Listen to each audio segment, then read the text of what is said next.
संदर्भ मागासवर्गीयांची काय परिस्थिती आहे राज्यामध्ये? तुम्हाला असं वाटतं का मागासवर्गीय पुढे गेले? अरे ज्या मागासवर्गीयानं वर्षानुवर्ष अन्याय सहन केला त्या मागासवर्गीयांना तरी न्याय मिळाला. तुम्हाला वाटतं की 10 लोक पुढे झाले, कोणी वकील झाला, कोणी जज झाला, कोणी मुख्य न्यायाधीश झाला, कोणी कलेक्टर झाला, मग सगळे मागासवर्गीय सुधारले असं तुम्हाला वाटतं काय? आजही गावकुसाच्या बाहेर वाड्या तांड्यामध्ये राहणारा मागासवर्गीय आजही जसाचा तसा आहे. सवलतीपासून तो वंचित आहे. आजही त्याला कुठल्याही सवलती त्या ठिकाणी मिळाल्या नाही. विशिष्ट याच्यापुरतं तुम्ही नका बघू, काही लोकांपर्यंत बघू नका काय मागासवर्गीय पुढे गेला, पण या मागासवर्गीयांचं स्वातंत्र्यपूर्व आम्ही अन्याय केला, ज्या प्रगत समाजाने त्यांनी अन्याय केला त्याला तुम्ही न्याय देणार आहात का? वर्षानुवर्ष ज्या ठिकाणी त्यांनी त्या ठिकाणी उपहास सहन केला, अवहेलना सहन केली. अरे लहानपणामध्ये मी पाहिलेलं त्या कालखंडामध्ये की गावामध्ये घुसताना मागासवर्गीय बंधू एखादा आला त्या ठिकाणी तर खाली पाय डोकं खावलून चपला हातामध्ये घेऊन असा घेऊन तो म्हणायचा जोहार मायबाप जोहार. अरे किती अन्याय केला तुम्ही, मग त्या अन्यायाची परतफेड आता करणार आहात की नाही? आजही त्यांना गावकुसाबरोबर तुम्ही राहतात, आजही त्यांना पंक्तीमध्ये स्थान नसतं, आजही त्यांना जेवणावळीसाठी आम्ही बोलवत नाही, अजूनही आमच्या मनामधला भेदभाव गेलेला नाही. मग हा नष्ट करणारा काय योग तुमचा? सामाजिक सगळ्या व्यवस्था करू शकाल तुम्ही, निर्माण तुम्ही रस्ते करू शकाल, पाठी करू शकाल, सगळं करू शकाल, पण जर समाजाने मनामनामध्ये विष पसरवलेलं आहे तुम्ही कमी करू शकणार आहात का? नाही कमी करू शकत. मग अशा आयोग नेमून काय उपयोग आहे तुमच्यामध्ये?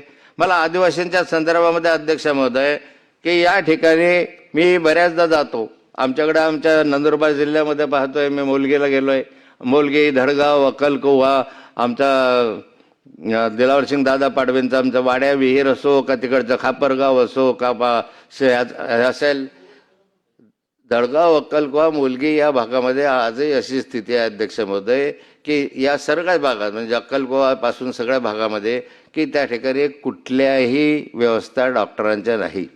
दवाखाने बांधले आहे, दवाखाने बांधले आहेत, बऱ्याच ठिकाणी फडके झाले दवाखान्यात, म्हणजे लाईट नाही, अवस्था दुरावस्था झाले. मागासवर्गीयांच्या शाळा झाल्या, आदिवासी आश्रमशाळा झाल्या, आदिवासी आश्रमशाळेची इतकी दुरावस्था आहे. अरे त्या मुलांना ते माणसं आहेत रे, माणसाची पिल्लं आहेत ते, निदान त्यांच्याकडे बघून तरी जगा. काय कुपोषण बालकं दिसतात त्या शाळांमध्ये वगैरे वगैरे. त्यांच्यासाठी आलेल्या सगळ्याच व्यवस्था असेल, त्यांच्यासाठी आलेल्या शाळांच्या व्यवस्था, अन्नामध्ये अन्न पुरवठा करताल, पोषण आहार देत असाल, अन्न आहार देतात, गेला सगळा आदिवासींच्या नावानं गोल होतो, वरून ठेका निघाला, खाली मिळत नाही, तो तसाच कुपोषित आहे. त्यांच्यासाठी ज्या मेडिकलच्या व्यवस्था आहेत, ज्या काही मुली महिला बाळ आहेत, स्तनदा माता असतील, दूध आपल्या ह्याच्यामधल्या माळा असतील, गर्भवती महिला असतील, त्याच्या संदर्भामध्ये काय काळजी घेता तुम्ही? कुठली काळजी घेताय त्याच्यापर्यंत? काय तुम्हाला मिळतंय? मला तर वाटते की हे सगळं सरकार जे कुणाचेही असतील पण सरकार त्या लोकांचे टिंगल करत आहे. तुम्ही आज आदिवासी वगैरे या सगळ्या लोकांचे टिंगल करायला लागले. कोणत्या सुविधा तुम्ही देणार आहात? आयोग निर्माण केल्यानंतर तुमच्या पदरामध्ये काय पडणार आहे? या ठिकाणी आम्हाला सरकारकडून हे पाहिजे की ह्याचा उपयोग काय होणार आहे? ह्या सगळ्या सामाजिक न्यायामध्ये आतापर्यंत अन्याय केला तो अन्याय दूर होणार आहे का? तक्रार केल्यानंतर त्या तक्रारीचे त्या ठिकाणी ताबडतोब एखादा आयोग आहे, त्या आयोगाचं कामकाज काय? त्यांनी तुम्ही सांगितलं तर आज कामकाज फार मोठं उद्देश व कारणांमध्ये दिलं की सामाजिक न्यायाच्या धोरणांची अंमलबजावणी करण्याच्या दृष्टीनं एक सामाजिक न्यायाच्या धोरणांची अंमलबजावणी करत सरकार करू शकत नाही, मंत्री करू शकत नाही, सामाजिक कार्यकर्ते करू शकत नाही. अंमलबजावणी नीट झाली नाही म्हणून यांच्या तक्रार करायची. आज मागासवर्गीयांच्या संदर्भामध्ये तुम्ही असेल हे तर याच्यामुळे होणार काय आहे मला एक समजत नाही. कशासाठी, कोणत्या कारणासाठी तुम्ही आणलाय? आणण्याबद्दल वाद नाही, उद्देश जर चांगला दिसतोय, पण त्याची अंमलबजावणी होईल का त्या ठिकाणी? तुम्ही करणार आहात काय सगळं सगळं? अहो हे करायच्या आधी तुम्ही तिकडे द्या ना, आम्हाला हे सगळं द्या. ज्या पालघर वाडा तालुक्यामध्ये, ज्या डहाणू तालुक्यामध्ये, ज्या मेळघाटमध्ये, ज्या आदिवासी तालुक्यामध्ये, ठाणे जिल्ह्यातल्या शहापूर वगैरेच्या तांड्या वांड्यांवर कुठेतरी आम्हाला सांगा की पूर्णपणे रस्ते मिळालेले आहेत, पूर्णपणे बसेस त्या ठिकाणी व्यवस्था आहे. आमचा आदिवासी विद्यार्थी त्या ठिकाणी आलेला आहे. शिष्यवृत्तीची व्यवस्था नीट पडत नाही, वेळेवर शिष्यवृत्ती त्यांना मिळत नाही, शिष्यवृत्ती वर्षानुवर्ष ढकलली आहे. आश्रमशाळांना असं आहे की ज्युनियर कॉलेजपर्यंत गेल्या, त्यांना ज्युनियर कॉलेजपर्यंत तुम्हाला शिक्षक भरतीची परवानगी नाही. मग विचारू शकतो विद्यार्थी संख्या जर ज्युनियर कॉलेजला आश्रमशाळामध्ये आली आहे तर त्या ठिकाणी शिक्षक भरतीला का परवानगी नको आहे? 2 वर्ष झाले प्रस्ताव तुमच्याकडे पडून आहे. आदिवासी आश्रमशाळांच्या ज्युनियर कॉलेजच्या प्राध्यापकांची जागा भरण्याच्या संदर्भातले प्रस्ताव 2 वर्षापासून मान्यतासाठी पडून आहे. ते 11वी वर्ष शिकणार का? बाकीच्या ठिकाणी मान्यता लगेच मिळते. आदिवासीसाठी मान्यता काय मिळत नाही? मागासवर्गीयांसाठी मान्यता काय मिळत नाही? कशासाठी विलंब होतो या मान्यतेला? द्या, आश्रमशाळा अधिक प्रगत करा. तुम्ही पाहिला आमच्या जा जरा मोहिके साहेब, मी तुम्हाला निमंत्रण देतो आमच्या नंदुरबार तालुक्यामध्ये आश्रमशाळांची पाहणी माझ्या सहित करा. मी यायला तयार आहे. त्या ठिकाणी खेड्यामध्ये वाड्या तांड्यामध्ये सगळ्या ठिकाणी येतो, तुमच्या ठिकाणी तुमच्या बरोबर दाखवून देतो तुम्हाला की आमच्या नंदुरबार जिल्ह्यातली काय स्थिती आहे. अरे ज्यापेक्षा जनावरं बरे रे, जनावरं बरे.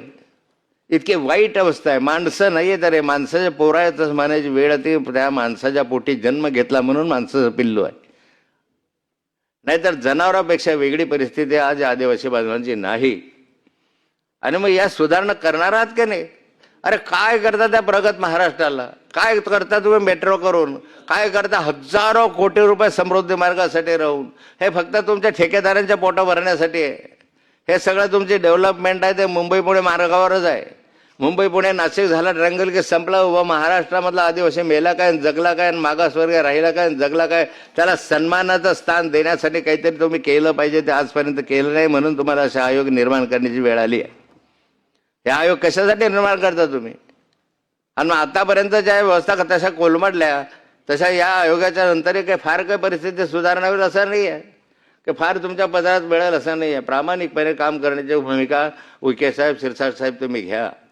खऱ्या अर्थाने घ्या, तळमळीने घ्या, मनापासून घ्या. अरे आमचे आहेत, हा मागासवर्गीय असेल, आदिवासी माझा आहे, माझा भाऊ आहे. आमच्या घरात जशी व्यवस्था करतो तशी यांच्यासाठी करण्याचं करा. रक्ताचं राहते आमच्या हाडाना, तर त्याने माणूस आहे ना तो. जगण्यासाठी काही करा ना तुम्ही. काय करतात तुम्ही याच्यामध्ये? किती शिष्यवृत्त्या दिल्यात? यावर्षी शिष्यवृत्ती अजून आली नाही. तुमचे फॉर्म भरायला ऑनलाईन पद्धतीने वेळ लागला. त्यावर काय कशासाठी? मोहिके साहेब सांगा, शिष्यवृत्त्या वेळच्या वेळी का दिले जात नाही? वर्षभरासाठी का वाट बघावी लागते? महिन्याच्या महिन्या काय नाही दिले जात? मागासवर्गीयांसाठी असेल का आदिवासींच्या शिष्यवृत्तीसाठी? ज्या शिष्यवृत्त्या तुम्ही वैद्यकीय आपल्या विद्यार्थ्यांना फॉरेनला जाण्यासाठी काही देत होतात ती मदत थांबवली, लिमिटेड केली. थांबवली नाही, लिमिटेड केली. जाऊ द्या ना, 1000 विद्यार्थी जात असतील बाहेर मागासवर्गीय आणि आदिवासी, जाऊ द्या त्यांना. का नको आहे त्यांना? त्यांना प्राधान्यानं जाऊ द्या, पण त्यांच्यासाठी कोटा. तुम्हाला आता फक्त 500 मुलं जातील, 25 मुलं, कशासाठी? अरे जेवढे अर्ज आले असतील, पात्र असतील, त्याच्यामध्ये पैशाची कमी न पाहता, निधीची कमतरता न पाहता द्या. तुम्ही आतापर्यंत त्यांना काहीच दिले नाही. 10% काय देतात त्यांना? 20% द्या. जास्तीचा पैसा द्या त्यांना. आमच्या बरोबरीला स्थानावर आणा, आमच्या बरोबरीला आणा. आम्ही जसे सुधारित समाजामध्ये वावरतो त्यांना गाड्या द्या, घोड्या द्या, मारुती द्या, फारू द्या असं म्हणणार नाही, पण किमान चालण्यासाठी सायकल तर द्या. अरे जे सायकल दिली त्याला चालवतात द्या. त्या सायकलमध्ये ठेकेदार खाऊन जातात. भांडे कुंडे वाढायच्या योजना आणतात, त्यासाठी भांडे आणतात, ते भांडे त्यांना मिळत नाही. रेशनच्या दुकानावरून तर कधीच रेशन मिळत नाही. रेशनच्या दुकानं त्यांच्या घराजवळ असतातच. पहा बरं घराजवळ आहेत का रेशनचे दुकानं? वाड्या तांड्यापर्यंत रेशनचे दुकानं काढा, द्या ना त्यांना. आणूच शकत नाही, पैसाच नसतो. आमच्याकडच्या अर्ध्यापेक्षा जास्त मागासवर्गीय बांधव, आपल्या आदिवासी बांधव गुजरातमध्ये स्थलांतरित होतात. काय काम नाही, रोजगार नाही, धंदा नाही. महाराष्ट्रामध्ये प्रगत महाराष्ट्र आहे. निम्म्यापेक्षा जास्त आदिवासी या आत्तापासून, म्हणजे आता दिवाळी लागली की सारेचे सारे गुजरातकडे स्थलांतरित होतात. मग ह्यांना स्थलांतरित इथं रोजगार द्या ना. रोजगाराच्या संधी त्यांना इथे द्या. त्यांना बाहेर जायची काय अवस्था करता तुम्ही? कशासाठी जायचं त्यांनी? आमच्या इथं करायचं. अरे मला पाहिलंय तुम्ही ऊस तोडणी कामगार आमच्याकडचा सारा ऊस तोडणीवर कोण आहे हो? रघुवंशी साहेब, आदिवासी बांधव. तिथंच प्रसूती, इकडे ऊस तोडताय आणि तिकडे प्रसूतीचा कार्यक्रम चालला. अरे काय तुमच्या अँब्युलन्सच्या काय हाल आहेत? कुठं तुमचा 108 असतो? नंबर फिरवा 108. आमच्या अँब्युलन्स सारे त्या भागामध्ये नाही आहे. सर्वत्र चांगली व्यवस्था 108चे मी बरेचदा कौतुक केलेलं आहे, पण त्या आदिवासी भागामध्ये 108चा अजिबात होत नाही. येतच नाही तर म्हणतो येईल काय रस्त्याने. पावसामध्ये ते इतकं हाल खराब आहे, कारण वर जायचं, वाड्या तांड्यावर जायचं. शिक्षक आहेत, शिक्षक नाही आहे. अरे तुम्हाला शिकवायचं आहे की नाही त्यांना? चांगल्या शाळा द्या, शिक्षणाच्या व्यवस्था द्या. आमच्या मुलं इंग्रजी शाळेत शिकतात, CBSE जातात, तर त्यांना किमान प्राथमिक शाळेतल्या आश्रम शाळेतल्या व्यवस्था तर नीट द्या. पण त्याही करणार नाही तुम्ही. आणि मग त्यांच्या नावानं म्हणाल की आम्हाला 13% द्या आणि 15% द्या. बजेटमध्ये तुम्ही इतक्या तरतुदी करा. काय व्यवस्था घ्या उईके साहेब.